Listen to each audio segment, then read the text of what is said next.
story of Peyton Place.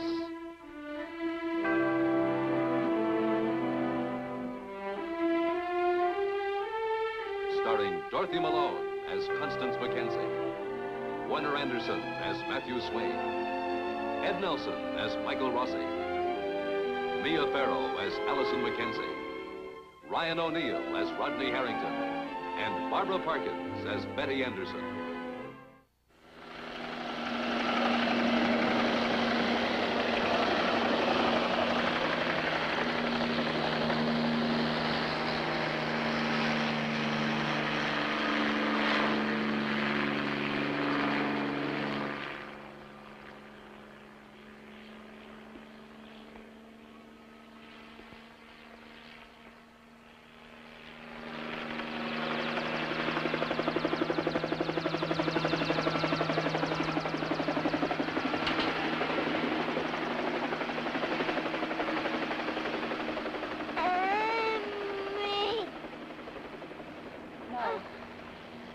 Kim, it's not Amy. Amy is not coming here. I'm sorry.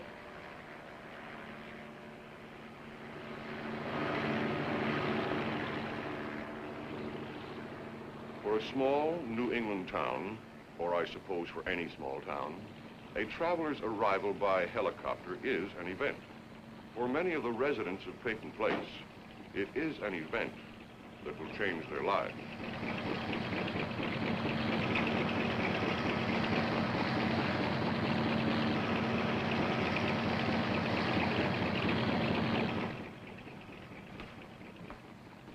Rossi? Oh, you presumptuous meddler.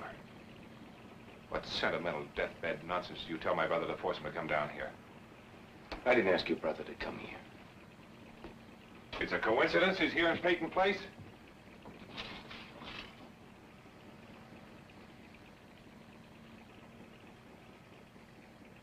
And a coincidence he's on his way up here? I called him, but I didn't ask him. Why? What business do you have calling my brother? That sign out there say family counselor or MD? I didn't have any alternative under the circumstances. Doctor, I think you're fully aware of that. Dr. Rossi?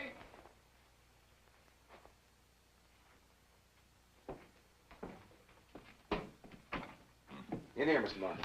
Dr. Rossi? Yes. I'm Kenneth Markham. How do you do? You should have the city fathers put a heliport in this town. Hello, Kenneth. Vincent. How are you? Well, if you'll excuse me. Just a minute, Doctor. Did Dr. Rossi ask you to come here? No, he didn't, Vincent. I came because you were ill. Actually, I normally go to Pittsburgh today, but you are a little worried. I think, Doctor, you can ease my brother's anxieties about his health if you explain to him that my illness is not hereditary. That's not the reason I came here at all, Vincent. Well, actually, the disease has no hereditary tendencies, nor does the fact that you're twins mean you have exactly the same susceptibilities. However, because you are twins, there's always a possibility as long as you have your annual checkup. Kenneth has a complete medical checkup every 6 months. Or you mustn't bite the hand that feeds a platoon of New York doctors, Vincent. Well, I'm going over to the inn for lunch. Perhaps you two'd care to join me. No, thank you. Well, you're welcome to stay as long as you like. Doctor, I'll be anxious to have your answer in Peru. Yes.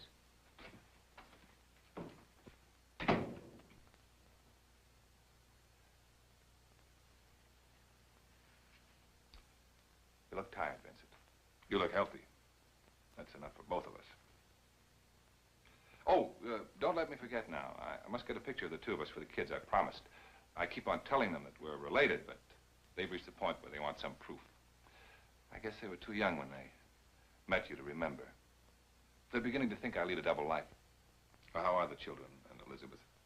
Oh, they're just fine. Elizabeth keeps on talking about you. Whenever we discuss the possibility of going on a vacation, she always plugs away for South America. And of course, I overrule that because I don't want to confuse her. She might begin to think that the other Markham has the right answers.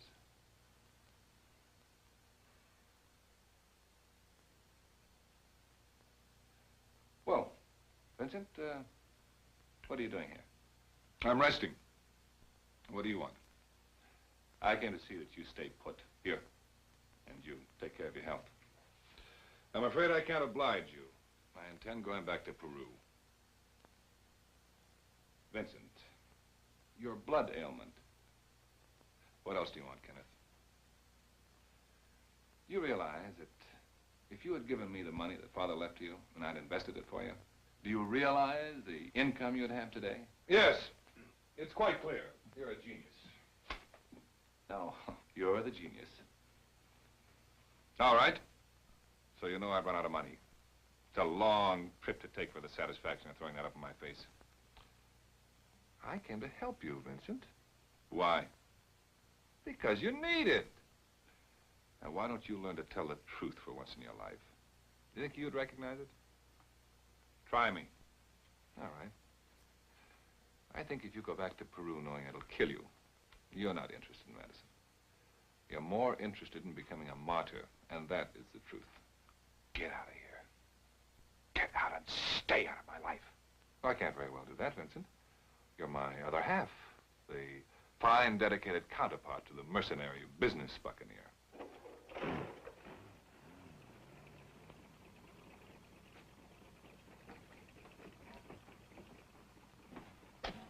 When does that thing pick you up? When I tell it to, and immediately.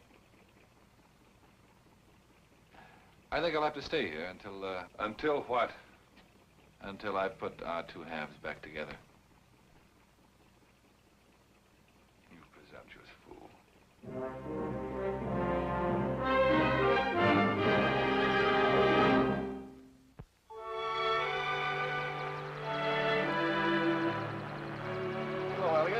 Ralph? Morning, Mr. Swain.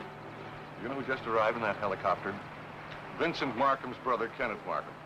That's quite a way to travel. Yeah. How's the family? Oh, they're all right. Mr. Swain, you don't happen to know anybody that could use a man for odd jobs or whatever? Ralph's been telling me about it. Well, not offhand, but if I do hear of anything, I'll let you know. I'd appreciate it. Anything that pays and is honest, I'm not particular. Thanks, Owen. Come on in.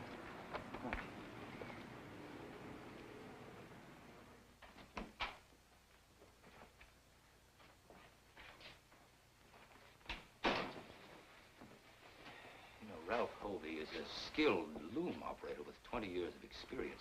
I know. What is he supposed to do? The only mill in town fires him, so now he has to make a choice. He can either leave Peyton Place and live somewhere else, or he can stay here and earn a living as an unskilled laborer, if he's lucky enough to find the work. Well, that's what happens in a one-industry town. We have to look at the positive side. Is there one? We've come a long way, thank heaven, since the days of the Depression in the 30s. Now we have unemployment insurance, workman compensation, instead of charity and bread lines. Well, that doesn't solve the basic problem. How do you tell a man of 45 or 50 that he has to start all over again? Well, what's your alternative? Keep the man on the payroll when he's not needed? It's not only Ralph. Fired 14 others in the same day. Right, that means there's 15 you don't need. But you have to add their cost to your price, so your price goes up, while the price of the other mills go down. And before you know it, your mill is shut down and everyone's out of work. Well, all right. So you don't keep them on the payroll. Then you are able to compete. But now the other mill starts to automate, like the one in White River. Now, how do you continue to compete without firing more workers? You feel very strongly about this, don't you? Yes, I do. What difference does it make if everyone is out of work because a mill shuts down, or whether the mill can be operated by one man pressing a button in a computer? Man, a town isn't a factory. It's people. And somewhere between the two extremes, people will find a workable compromise, if they remain objective. Well, I can't, Matt. One man out of work, one life ruined, one family threatened. One is one too many. Matt, you love this town as much as I do, or more. Write an editorial. Make them open their eyes. I remember someone else who wanted me to write an editorial to open people's eyes, and I told her, you write it, and I'll print it. And Allison? She was also championing the underdog, a prison parolee. Yes, I know, I read it. And I'll say the same thing to you I said to her. You write it, I'll print it. A letter to the editor? That's right. Dear sir, etc., etc., etc. Signed, a reader. You're on.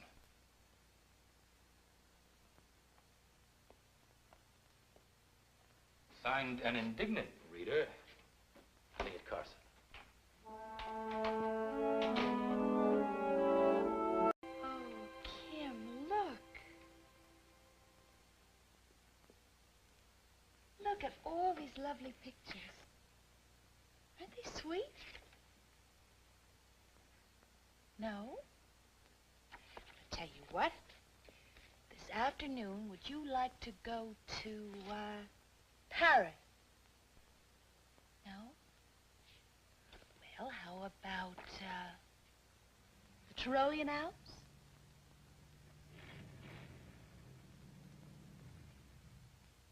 How about, Rome? All those pretty fountains, huh?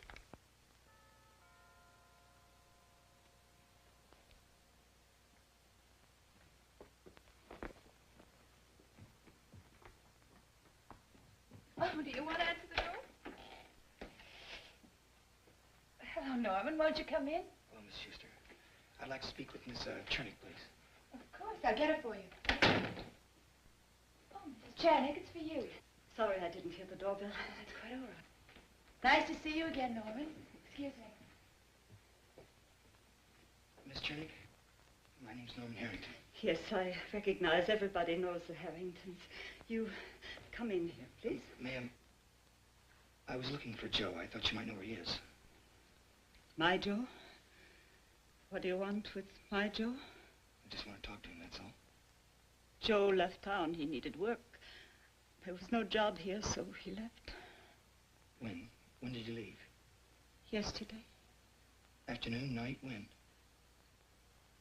Why are you asking me these questions? Where'd he go? White River? No. Far away, New York, I think. I'm sorry to bother you. Norman, is my Joe in trouble? He did something wrong? I don't know. I just want to talk to him, that's all. Excuse, please.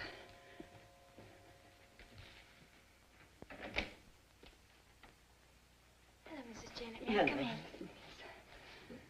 Norman, what are you doing here? I was just about ready to leave. Thank you, Miss Chernick. Goodbye. Pretty lady. What is it? Mrs. Schuster? Hello, Kim. Well, what was that all about? I think I know. She's been staring at the door all day. Kim, please try to understand. Amy is not coming. I'm sorry. She, saw that helicopter land in the square, and she's been expecting a friend of hers. Oh, well then I'm doubly glad I brought her a present. I just have it here. No, Allison, please, I'd rather that you didn't give it to her. Please, don't take this as a reflection of your work, because both Mr. Schuster and myself have been very happy with the work that you've done with Kim. But for the time being, at least, we think that there should be a break in the routine. I don't think I quite understand. I'm going to be spending more time with Kim myself. I see. We're very grateful for everything that you've done. I'm sorry about what happened in the park. I wouldn't hurt Kim for anything in the world. Allison, this has nothing to do with that, honestly. That incident at the playground may have been healthy for her. I'm not sure. I am sure that in 9 out of 10 instances you have been right about Kim. So, thank you very much for everything that you've done. Does Kim know that I won't be seeing her anymore? Well, of course you'll be seeing her, Allison. This is a very small town. We couldn't avoid each other if we tried. Could I just go and say goodbye to her, please? No, not now. I'll explain it to her later. I'd like to avoid a scene for as long as it's possible.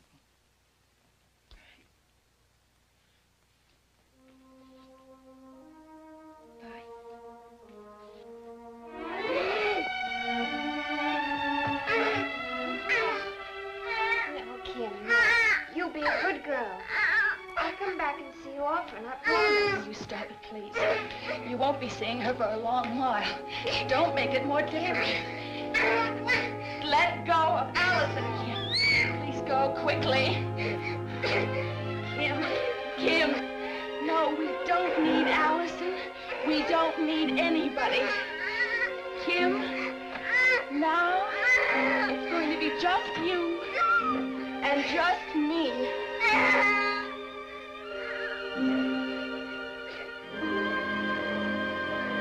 We don't need anybody. No. No. Kim, from now on, it's going to be just you and me. Oh, baby.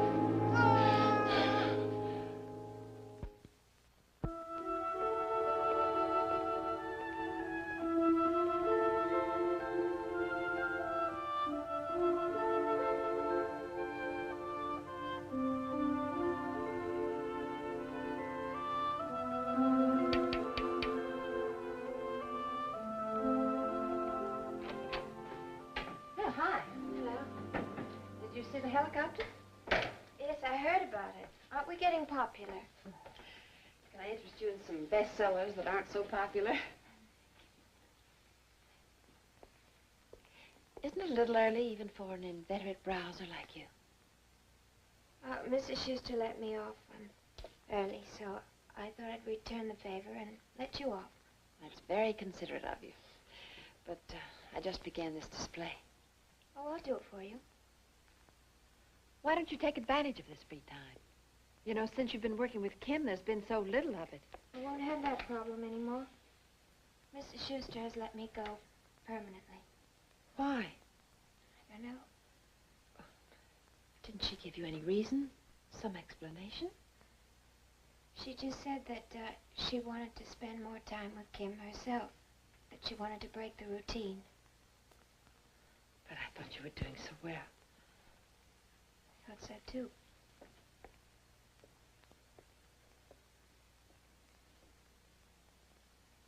Did anything happen between you and Mrs. Schuster?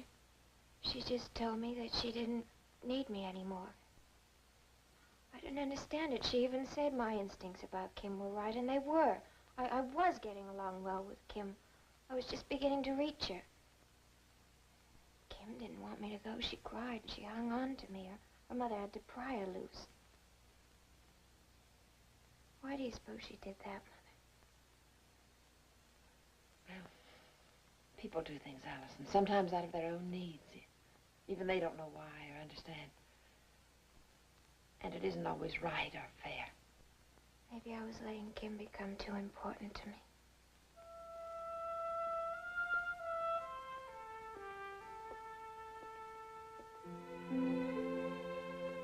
You were good for each other. I'm sure of that.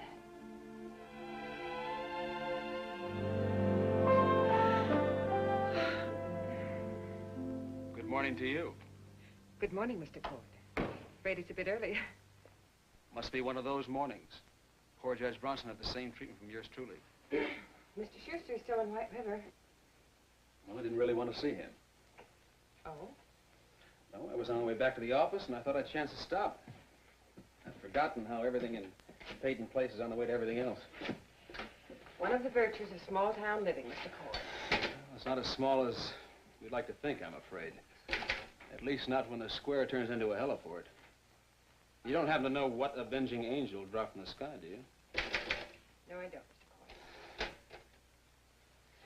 Now that our paths have crossed socially, it feels a little strange being called Mr. Cord. Did you and Betty have a nice time last night? Well, speaking only for myself, an excellent evening. I'm sure the town must have been very crowded, what with graduation and all. Well, we managed to keep from being trampled. That's quite a trick in a town this size. Even if it does have a heliport. Yes, it is.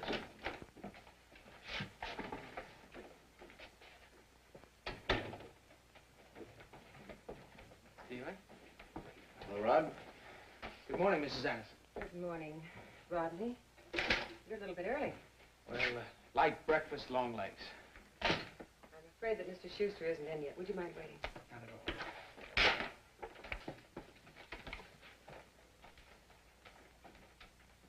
I think they call this an awkward moment. For who? Well, we were discussing my date with Betty last night when you walked in. Well, don't let me stop you. Well, we were finished anyway. Would you like a cup of coffee, Rodney? Yeah, I'd love some, thank you. Is there anything else, Mr. Cord? Oh, yes, Mrs. Anderson, I'd like to get an early start on the monthly report. Do you have it? I'm afraid it isn't finished yet. Well, it's due today. Yes, it is. Well, that's unusual, isn't it? For it to be late, I mean. It's a most unusual report. Well, there goes my industrious morning. Now I have nothing to do until lunch. Would you excuse me? I think I'll have a cup also.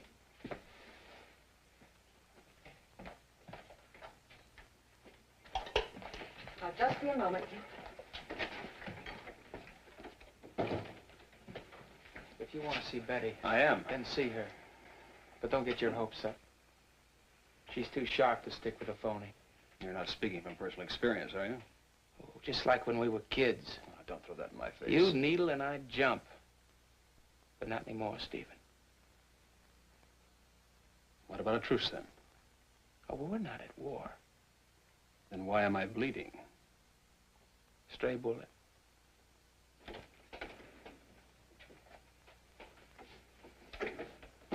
Perhaps you'd be more comfortable in Mr. Schuster's office, Rodney.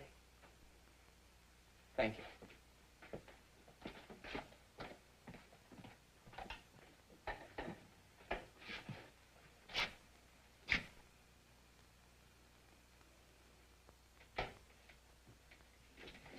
Mr. Cord? I'll take it. That's not necessary. Oh, no bother.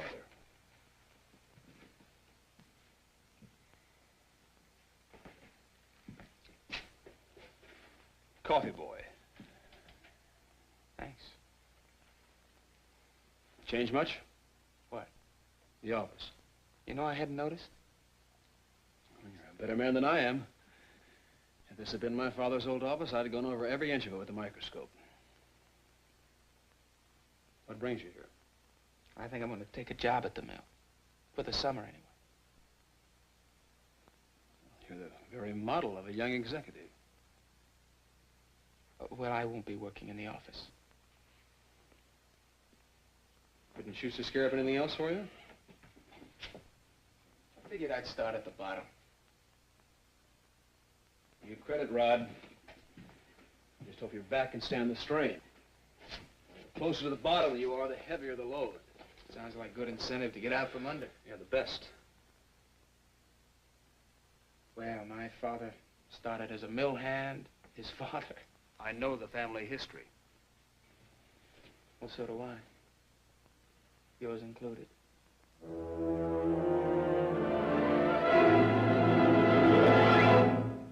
Preview from the continuing story of Peyton Place. It's just that the other night, she acted funny. There wasn't any thunder and lightning the night of the prom. But she was scared, Mr. Carson. This is not going to make me very popular, Julie. It may even send me back to New York. But I'm afraid I've made an irrevocable decision. I'm afraid you have, Mr. Schuster. I'm his brother, Claire. You don't have to pretend with me. And I don't have to cut Vincent's throat to satisfy any brotherly need of yours either.